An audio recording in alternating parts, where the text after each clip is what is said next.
우리가 살다 보면 어떤 사건이나 상황 혹은 사람을 볼 때 여러 가지, 그러니까 사람들마다 의견이 나뉘는 것을 경험합니다.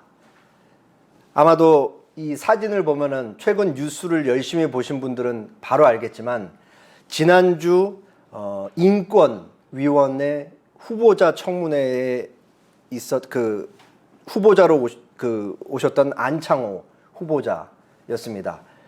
제가 이제 2분 뉴스 보도가 나가고 청문회를 실시간으로 보지 못하고 이제 다 끝나고 나서 뉴스 보도로 된 거를 이제 여러 편 되게 유심히 보고, 그리고 다양한 뉴스 채널에서는 것도 뉴스 보도를 하는 것도 다 보고, 거기 댓글도 되게 유심히 봤어요. 왜냐면은 일단 이분은 굉장히 완강한 보수 기독교인이고, 또 지금 뭐 정부 측을 응원하는 쪽의 보도와 그렇지 않은 쪽의 보도도 다 너무 다르기 때문에 댓글을 잘 봤는데, 이 후보자에 대한 사람들의 입장이 굉장히 첨예하게 갈리는 것을 제가 보았습니다. 한쪽에서는 이분 뚝심 있다, 정말 훌륭하신 분이다 라고 막 응원하며 지지를 보내는 사람들이 굉장히 많이 있었고, 또 반대편에서는 그 후보자를 매우 비난하며 그렇게 막 조롱하는 이야기들을 또 제가 읽을 수가 있었습니다. 우리의 현 시대에 살고 있을 때도 어떤 단순하게 이 한 사람, 안창호 후보자는 한 사람에 대한 의견이 갈리는 게 아니고, 이분이 가지고 있는 생각에 대한 의견도 나뉘는 것이고, 이분이 어떤 말을 한 거에 대한 것도 의견이 나뉘는 것이죠. 그리고 우리가 지난주까지 보았듯이 복음서에서 예수님을 사람들이 어떻게 볼까 당대 시대의 의견이 나뉜 것을 보았습니다. 예수님께서 온갖 기적을 일으키셨을 때 일군의 사람들, 종교 지도자들을 위시한 일군의 사람들은 예수님을 보면서 귀신의 왕 바알세불에 힘입어 예수라는 저 사람이 저런 능력을 행한다 라고 이해를 한 사람들이 있는 반면에, 또 다른 일각에서는 예수님께서 행하시는 일은 너무 좋은 일들밖에 없으니까 하나님께서 행하시는 게 확실하다라고 하는 장면을 우리가 보았죠. 어쨌든 당시에 예수님을 보는 시각도 이렇게 나뉘는 것을 보았습니다. 왜 이렇게 어떤 사건이나 상황이나 사람을 보면서 그것을 보는 사람들의 의견이 나누는가, 우리가 곰곰이 생각해보고 그 이면을 들여다보면 사람들의 시각이 단순하게 보는 것으로 끝나지 않고 그 배후에 어떤 사상이 작용하고 있고, 자기들의 가치 판단 기준과 생각이 작용하고 있다는 것을 우리가 알 수 있죠. 이것을 이제 조금 어려운 말로 이제 세계관이라고 우리가 알고 있습니다. 저마다 자기 판단 기준을 갖고 무언가 것을 보고 판단하는 것이죠. 오늘 본문도 이제 12명의 사람들이 동일하게 같은 것을 보면서 같은 시간에 같은 것을 경험하고 돌아왔는데, 의견이 12명 중에 2대 10으로 완전히 갈리는 그런 내용입니다. 오늘 본문을 통해서 믿음을 가지고 우리의 이 현 시대, 그리고 나에게 직면한 문제들을 바라보는 것은 과연 무엇인지 함께 생각을 해보도록 하겠습니다. 이스라엘 백성이 430년간 이집트, 애굽 땅에서 종살이를 하죠. 바로가 이스라엘 백성에게 아주 고된 노역과 아주 심하게 그 백성들을 대했기 때문에 백성들의 이 고통과 부르짖음은 날이 갈수록 더해졌습니다. 그리고 하나님께서 자기 백성의 그 고통하는 신음소리를 들으셨죠. 그래서 하나님께서 내가 이제는 너희를 그 애굽 땅에서 꺼내올 것이다, 너희를 꺼내오는 것으로 끝나는 것이 아니라 젖과 꿀이 흐르는 땅으로 너희를 들여보낼 것이다 라고 약속을 하시면서 이제 모세를 애굽에 보내시죠. 그래서 하나님께서 모세를 통해 하나님의 약속과 함께 이스라엘 백성을 이제 애굽으로부터 꺼내 오십니다.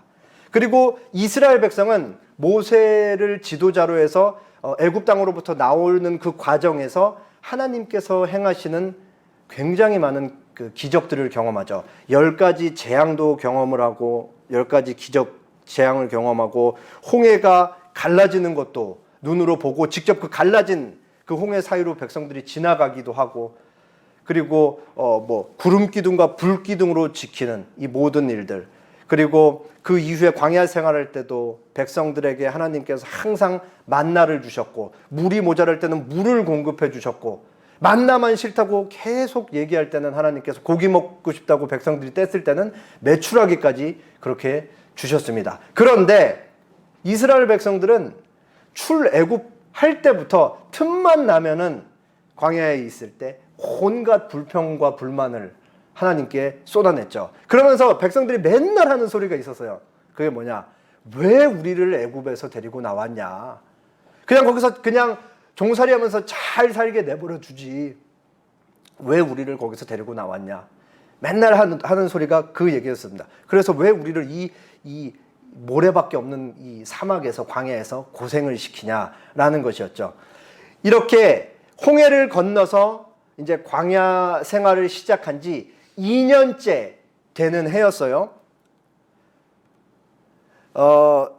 그 출애굽해서 시내산까지 갔다가 이제 좀 지나서 2년째 되는 해에 여기 가데스 바네아라는 지역에 이스라엘 백성이 당도했습니다. 이 가데스 바네아에 그 당도했을 때 백성이 그 모세에게 이제 요청을 하는 거죠.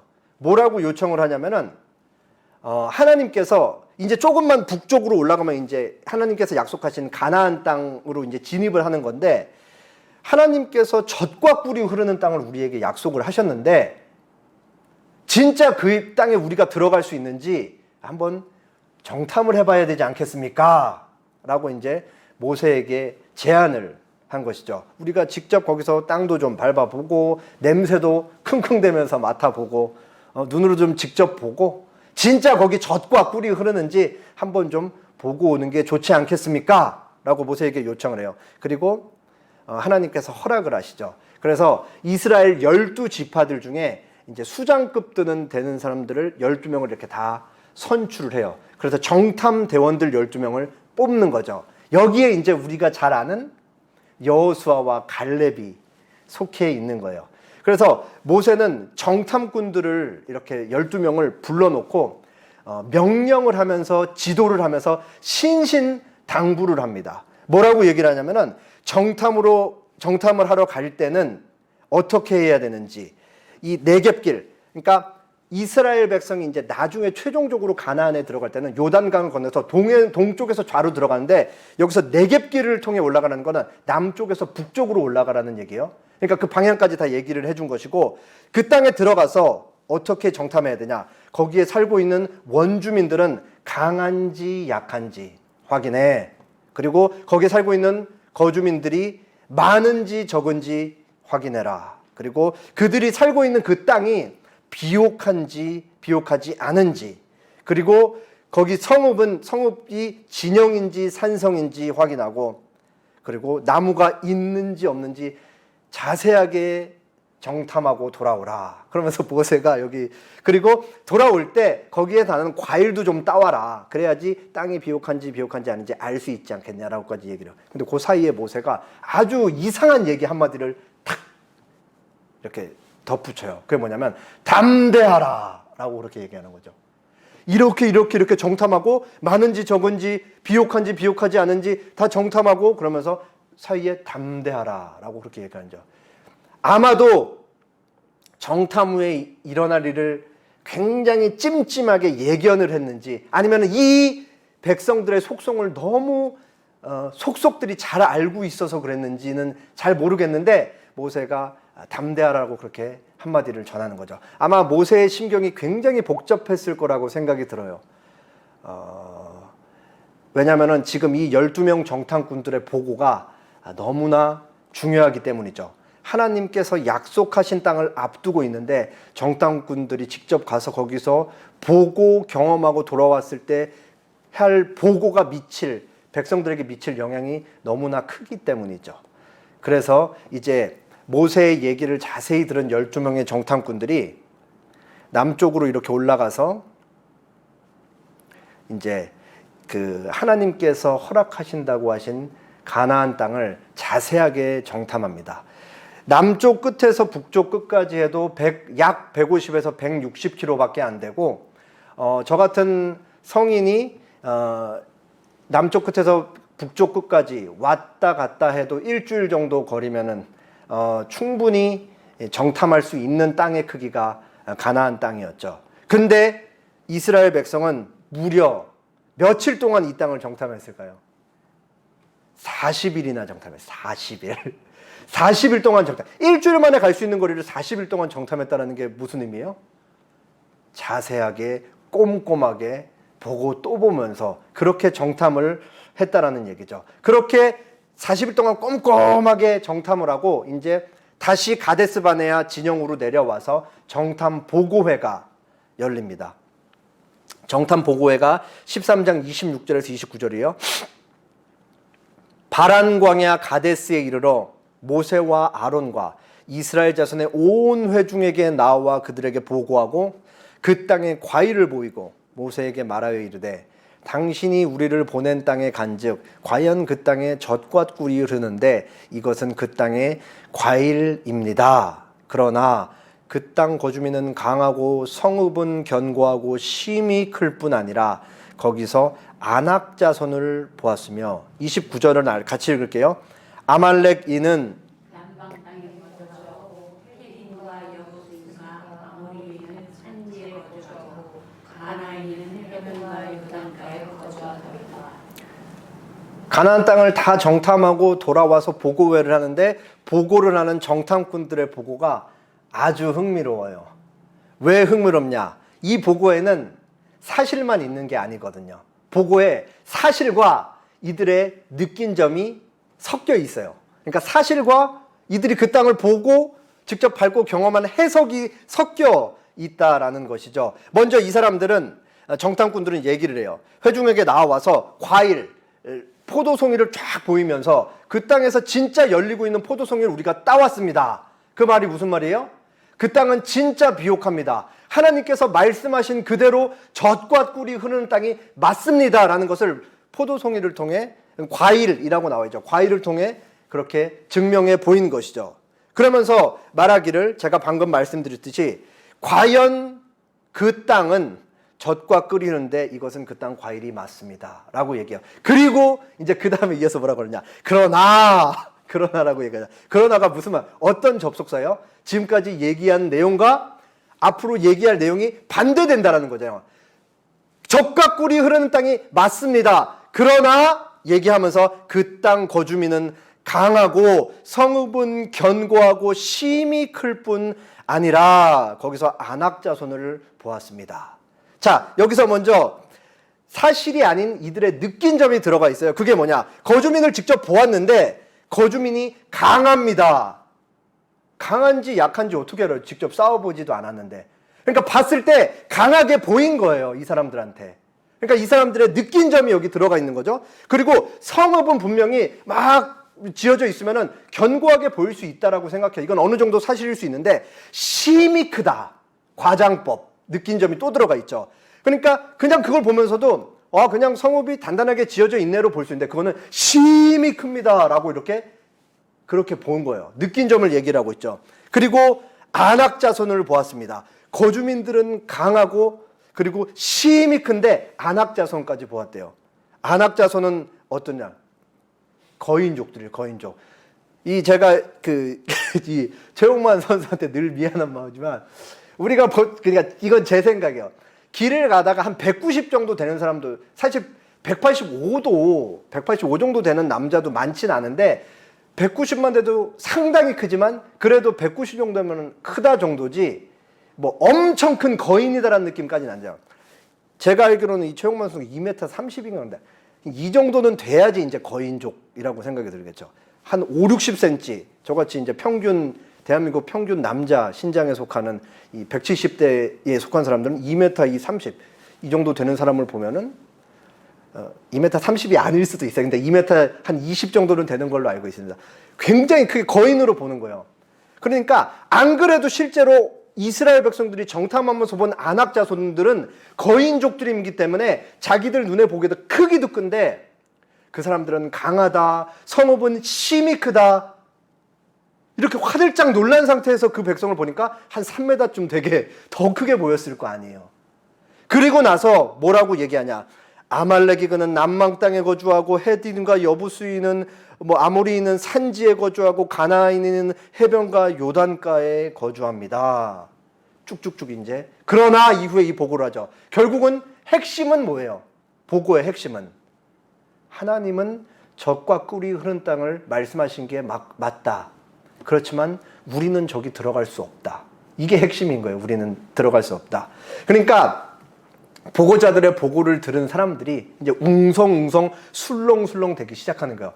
보고회장은 슬쩍 이제 막 사람들이 삼삼오오 막 모였고 막 저 뒤쪽에서부터 떠드는 소리를 막 굉장히 이제 시끄러워지기 시작했죠. 그때 이제 그 갈렙이 큰 소리로 백성들을 조용하게 하면서 얘기를 합니다. 그리고 이제 또 뒤에 이제 보고자들의 내용이 등장을 하죠. 갈렙이 모세 앞에서 백성을 조용하게 하고 이르되 우리가 곧 올라가서 그 땅을 취하자 능히 이기리라 하나 그와 함께 올라갔던 사람들은 이르되 우리는 능히 올라가서 그 백성을 치지 못하리라 그들은 우리보다 강하니라 하고 이스라엘 자손 앞에서 그 정탐한 땅을 악평하여 이르되 우리가 두루 다니며 정탐한 땅은 그 거주민을 삼키는 땅이요 거기서 본 모든 백성은 신장이 장대한 자들이며 34절 같이 읽겠습니다. 거기서 우리는 스스로 보기에도 메뚜기 같으니 그들이 보기에도 그와 같을 것입니다. 갈렙이 얘기하죠. 막 이제 아수라장이 되려는 분위기가 이제 조성이 되니까 갈렙이 백성들을 조용하게 시키면서 우리가 올라가서 그 땅을 능히 취할 수 있습니다라고 크게 얘기를 한 거예요. 그러니까 나머지 10명, 부정적인 보고를 한 10명의 사람들이 무슨 소리 합니까? 말도 안 됩니다. 라고 얘기하면서 우리는 그 백성들을 치지 못할 것입니다. 그들은 우리보다 강합니다. 하고 이스라엘 백성들 들으라고 그 땅을 나쁘게 평가하면서 여기서 나쁘게 평가했다는 결국은 하나님의 약속은 이루어지지 않을 것이다 라고 평가를 한 거죠. 그러면서 그 땅은 거주민을 삼키는 땅이요. 우리가 거기서 본 모든 백성은 신장이 장대한 자들이며 거기서 거인 아낙 자손들을 보았더니 그러면서 그 거인들 아낙 자손과 우리를 비교하는데 그들과 우리를 비교하면서 우리를 어떻게 규정해요? 그들에 비하면 우리는 메뚜기다. 그렇게 얘기를 하는 것이죠. 그리고 저 사람들이 보기에도 우리는 분명히 메뚜기 같이 보였을 거다. 이렇게 악평을 하는 거예요. 이 얘기를 들으니까 여기서 참 많은 생각을 할 수 있어요. 이제 다수결에 대해서도 생각을 했죠. 과연 많은 사람의 의견이 정말 옳은 것인가? 하나님께서 기뻐하시는 것도 생각을 해볼 수가 있는 건데 어쨌든 12명 중에 10명이 그렇게 너무 부정적으로 세게 얘기하니까 백성들이 이제 다 선동이 된 거죠. 그래서 백성들이 이제 막 울고 불고 막 통곡하면서 이제 그 보고회장이 아수라장이 된 거야. 광야 보고회장이 완전히 아수라장이 된 거죠. 그러면서 늘 좀만 자기들 수틀리고 마음에 안 들면은 노래 후렴구처럼 나왔던 그 말, 그 불평 섞인 말, 그 말을 또 해대기 시작하는 거야. 왜 우리를 애굽에서 데리고 나와가지고 이 고생을 시키고 이제 우리를 또 죽이려고 하는가? 그냥 그 애굽에서 살게 냅뒀으면 너무 좋았을 것을 왜 그 땅을 괜히 그 땅으로 우리를 인도하여 드린다고 그렇게 해서 우리를 죽음 앞에 놓이게 했는가? 그러니까 막 원망 섞인 이 불평을 쏟아내면서 백성들은 애굽으로 돌아가는 게 차라리 낫겠다 하면서 이제 지휘관을 막 그 대장을 한 명 세우려고 그래요. 그러니까 모세와 아론에게 이제 반역을 일으킨 거죠. 그러면서 하나님께 등을 돌리려는 그런 일들을 벌이고 있는. 그러면서 우리가 지도자 하나 세워서 이제 돌아가자. 그러니까 이 모세와 아론은 이 백성들의 반응에 뭐 정신을 못 차리고 막 마음이 완전히 무너져 내려서 막 혼비백산하고 있고 그때 여호수아와 갈렙이 백성들을 향해서 다시 한번 강하게 얘기를 합니다. 이스라엘 자손의 온 회중에게 말하여 이르되 우리가 두루 다니며 정탐한 땅은 심히 아름다운 땅이라 여호와께서 우리를 기뻐하시면 우리를 그 땅으로 인도하여 들이시고 그 땅을 우리에게 주시리라. 이는 과연 젖과 꿀이 흐르는 땅이니라. 다만 여호와를 거역하지는 말라. 또 그 땅 백성을 두려워하지 말라. 그들은 우리의 먹이라. 그들의 보호자는 그들에게서 떠났고 여호와는 우리와 함께 하시느니라. 그들을 두려워하지 말라. 나머지 10명의 보고자들과는 다르게 똑같이 정탐했던 여호수아와 갈렙은 웅성웅성대며 새로운 지도자를 세워서 다시 애굽으로 들어가서 다시 노예로 들어가자라고 하는 온 백성들을 향해서 아닙니다 여러분, 하나님께서 우리에게 그 땅을 능히 허락하실 겁니다 라고 그렇게 얘기하고 그 백성들을 독려하면서 나머지 부정적인 보고를 했던 메뚜기라는 그 10명의 정탐꾼들을 보고하는 완전히 대비되게 하나님께서 우리를 위하시면 그들은 우리의 먹잇감이다 라고 그렇게 얘기를 합니다. 여기서 부정적인 보고를 했던 10명의 정탐꾼들의 보고와 우리가 그 땅을 능히 취할 수 있다라고 하고 긍정적인 보고를 한 여호수아와 갈렙의 이 보고에 아주 중요한 차이가 있죠. 10명의 보고자들의 부정적인 보고에는 전부 우리예요. 우리가 할 수 있냐, 우리가 할 수 없냐. 이거 여호수아와 갈렙은 하나님께서 하실 수가 있느냐, 하나님께서 하실 수가 없느냐, 하나님께서 약속하셨느냐, 약속하지 않으셨냐, 하나님께서 우리와 함께 하시냐, 함께 하지 않으시냐. 완전히 다른 거죠. 인간의 입장으로 그 땅을 본 게 아니고 하나님의 약속에 입각해서 그 땅을 보았기 때문에 전혀 다른 10명 중에 그 소수의 의견인 하나님의 뜻에 부합하는 의견과 그 보고를 할 수 있었던 것이죠. 아주 중요한 차이라고 할 수 있습니다. 여호수아와 갈렙의 호소하는 소리를 듣자 백성들이 우리가 잘못했습니다. 이제 마음을 돌이켜서 여호수아와 갈렙의 의견이 맞는 것 같습니다. 우리가 다시 한번 마음을 새롭게 하고 그 땅을 취하러 갑시다 라고 얘기하지는 않았겠죠. 이 백성들이 더 화나가지고 돌멩이 들고 당장 쳐 죽이려고 그러는 거예요. 그러니까 이제 사태가 도저히 사람의 힘으로는 이미 아수라장이 되고 그 땅, 하나님께서 약속하신 그 땅은 들어갈 수 없는 땅으로 기정사실화된 그 보고회장의 사람들의 행태를 막을 수 없다는 것을 하나님께서 너무 잘 아셨어요. 하나님께서 영광과 함께 이제 백성들 가운데 임재를 하시죠. 그리고 하나님께서 10명의 부정적인 보고를 한 정탐꾼들과 그들에 의해 선동된 출애굽 1세대 전원들의 문제점이 뭔지를 이렇게 지적하십니다. 그게 14장 11절이에요.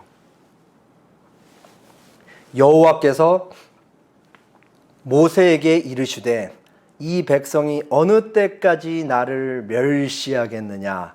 내가 그들 중에 많은 이적을 행하였으나 어느 때까지 나를 믿지 않겠느냐. 지금 하나님께서 약속하신 땅을 들어갈 수 없다라고 얘기한 이스라엘 백성들의 문제가 뭐라고 하나님이 지적하고 계세요? 불신앙의 문제였다.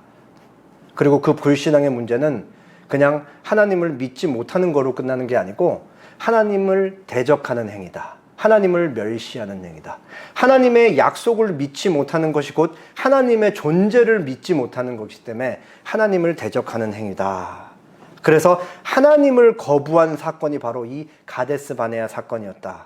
그렇게 얘기를 하고 계시는 것이죠. 하나님께서 여기서 말씀하시잖아요. 내가 그들 중에 많은 이적을 행했잖아. 그렇게 얘기하신 거죠.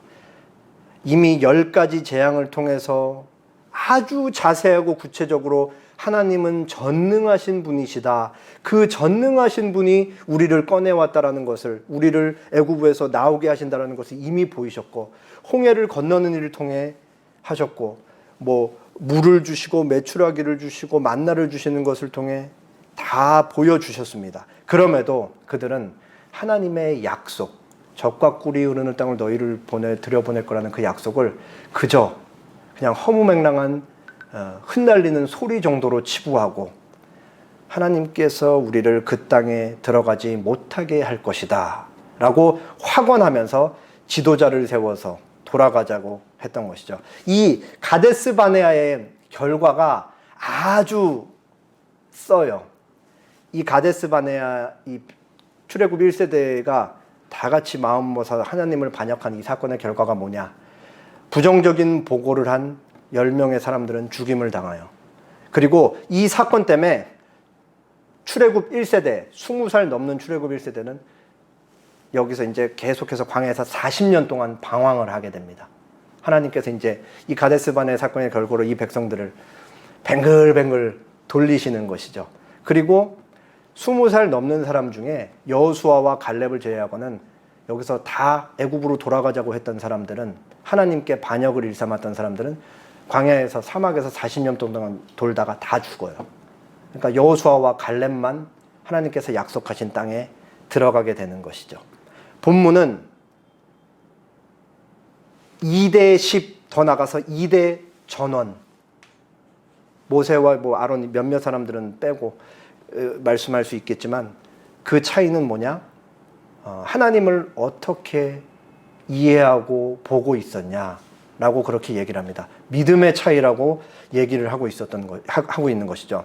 한쪽은 하나님의 약속을 믿고 우리가 저 땅을 능히 취할 수 있다. 왜냐? 하나님께서 약속하셨기 때문이다. 라는 입장과, 우리는 저기를 취할 수가 없을 것이다. 하나님께서 약속하셨음에도 불구하고 취할 수 없을 것이다. 왜냐? 우리가 직접 밟아보니까, 저 사람들 직접 눈으로 보니까 안 될 것이다.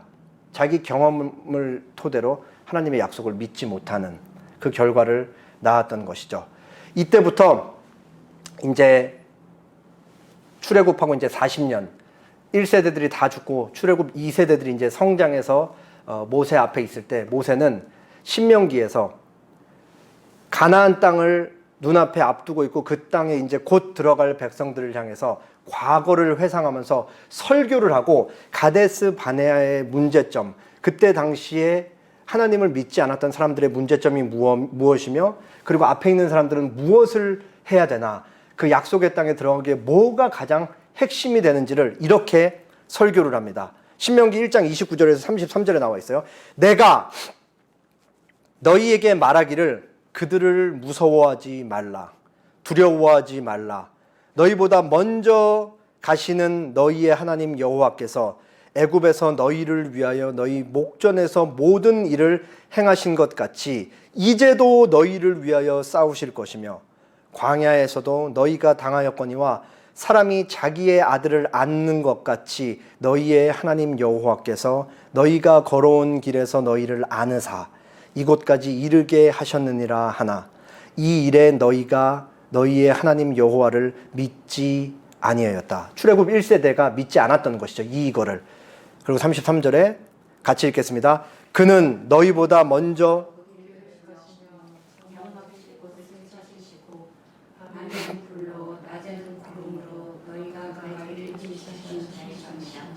지금 이 얘기를 모세가 이미 출애굽 1세대들에게 얘기를 했던 거예요, 이 말을. 그리고 그들은 믿지 않아서 이제 광야에서 돌다가 다 죽은 것이고, 이제 출애굽 2세대들에게 너희는 너희 아버지들, 어머니들 세대를 답습하지 말라라고 하면서 이 얘기를 한 거죠. 너희는 이제 가나안 땅에 들어갈 것인데 이제 무서워하지 말라, 두려워하지 말라라고 얘기해요. 그러면서 모세가 뭘 얘기하냐? 하나님을 기억하라는 것이죠.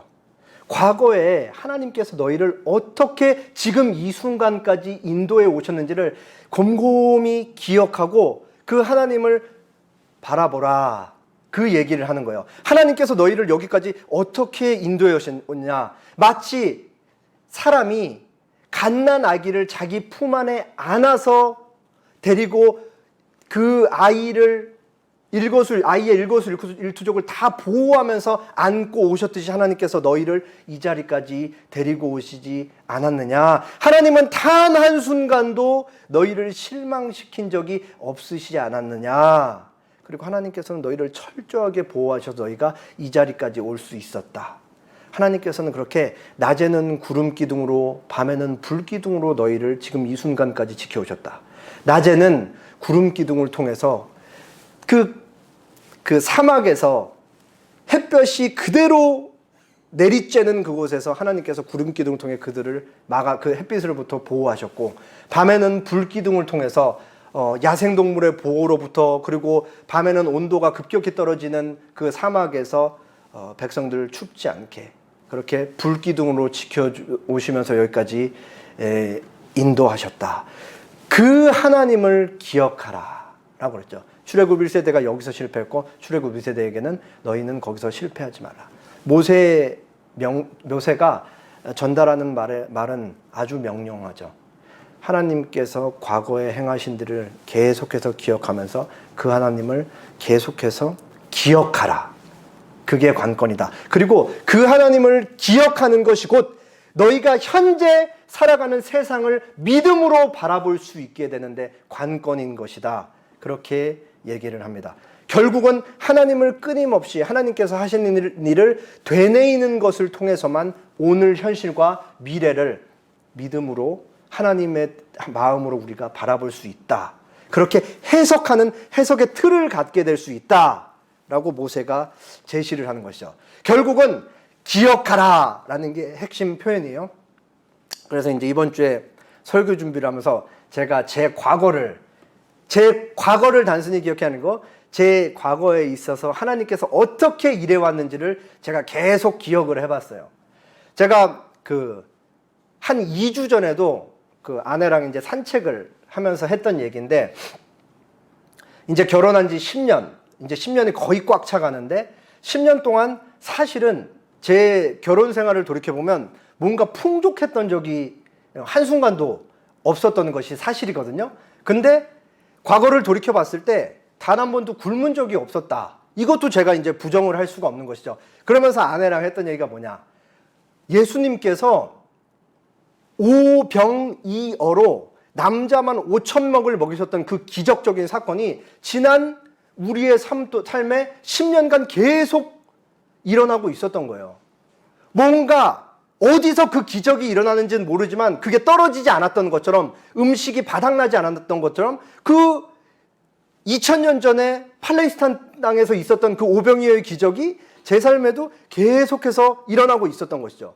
현실은 너무 고통스럽기 때문에 와, 기적이 일어나고 있네, 이거를 잘 모를 수도 있어요.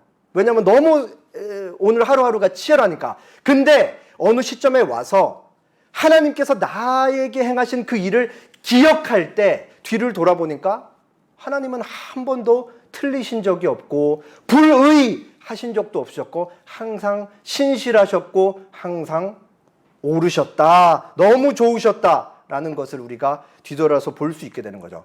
모세의 얘기와 같이 하나님께서 어린 아이를 안고 지금까지 저를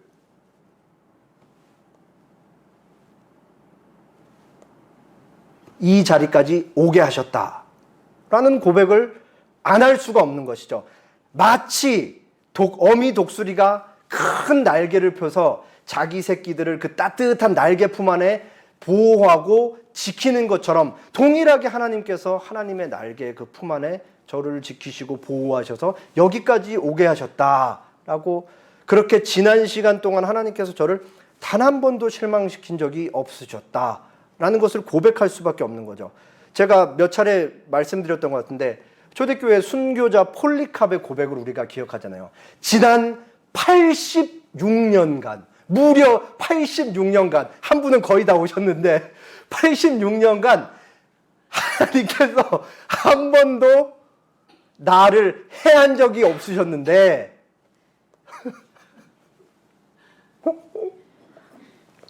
죄송합니다.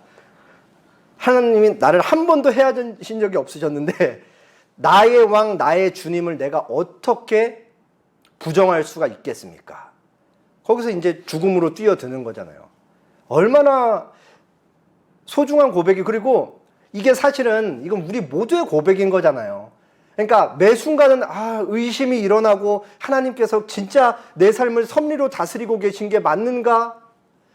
이렇게 막 알쏭달쏭한데 지금 2024년 9월 15일을 기준으로 해서 과거를 잘 돌아보시고 하나님을 떠올려서 기억을 한번 해보세요.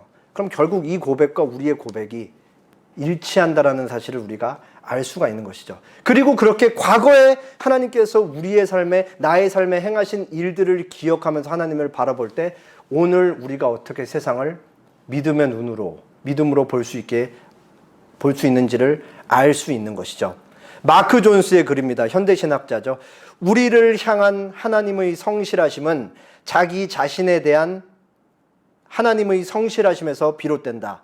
하나님께서 우리에게 무엇인가 약속하실 때 이는 하나님의 성품에 걸린 일이다.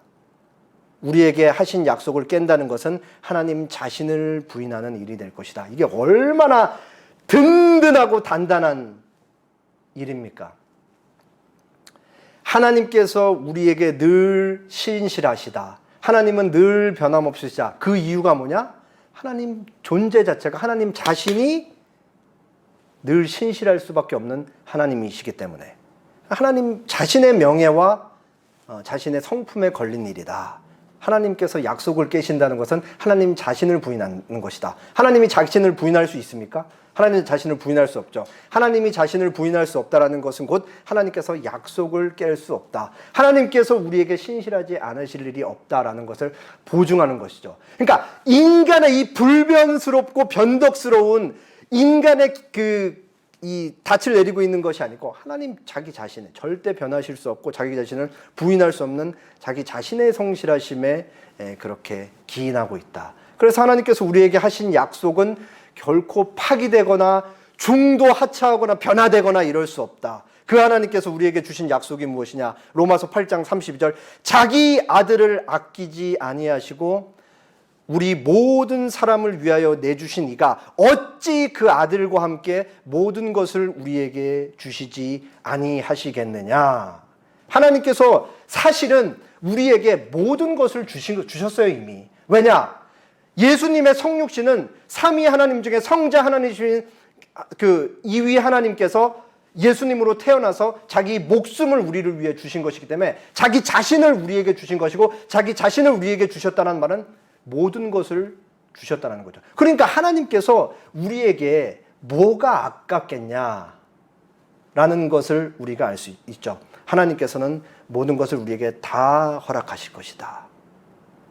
과거에 자기 백성, 이스라엘 백성들을 노예살이로부터 꺼내 오셔서 낮에는 구름 기둥으로 밤에는 불 기둥으로 그렇게 아주 가장 사랑스러운 존재를 아끼면서 품어주듯이 그 백성을 지키셨던 하나님께서 오늘날 우리를 동일하게 지키신다라는 사실을 우리가 알 수 있죠. 가장 소중한 것 자기 전부를 주셨는데 자기 아들을 아끼지 아니하고 주셨는데 우리에게는 뭘 주지 않겠느냐는 사실을 알 수 있고 결국 우리가 세상을 살아가면서 우리가 마주하는 어떤 상황과 사건과 사람을 볼 때 그것을 믿음으로 볼 수 있는 그 핵심은 뭐냐? 하나님을 어떻게 끊임없이 기억해서 바라보느냐에 따라 그것을 믿음으로 볼 수 있느냐 없느냐를 우리가 알 수 있게 되는 것입니다. 이제 설교를 마치면서 오늘은 우리가 한 가지를 숙제를 가져갔으면 좋겠어요. 어제의 모습과 똑같이 살면서 다른 내일을 기대할 수 없다. 정확하진 않지만 아마 아인슈타인이 했던 말 같은데 그런 차원에서 우리가 숙제 하나를 가져갔으면 좋겠습니다. 토마스 왓슨이라는 청교도 목회자가 묵상에 대해서 엄청 강조를 했어요. 거기서 이제 제가 몇 개의 글을 발췌해 왔습니다. 첫째, 기억. 과거에 일어났던 게 우리의 기억의 형태로 저장이 되잖아요. 기억은 진리, 하나님에 대한 지식, 예수님에 대한 지식, 성령님에 대한 지식을 간직해 두는 창고, 상자이고 묵상은 진리를 맛보는 미각입니다. 기억 속에 하나님이 저장되어 있지만 묵상을 통해 기억에 저장해 있는 하나님을 꺼내서 맛보지 않으면 우리가 그걸 누릴 수 없다. 그렇기 때문에 기억에서 하나님을 꺼내서 묵상하는 것이 너무나 중요하다 얘기하고 있죠. 둘째, 묵상이 없이는 하나님의 진리가 우리에게 머물지 않을 것입니다. 묵상은 마음속의 진리를 각인시키고 고정시킵니다. 마치 망치로 못을 단단히 박듯이 묵상은 진리를 우리 마음속에 박아놓습니다. 얼마나 중요한지 계속 강조하죠.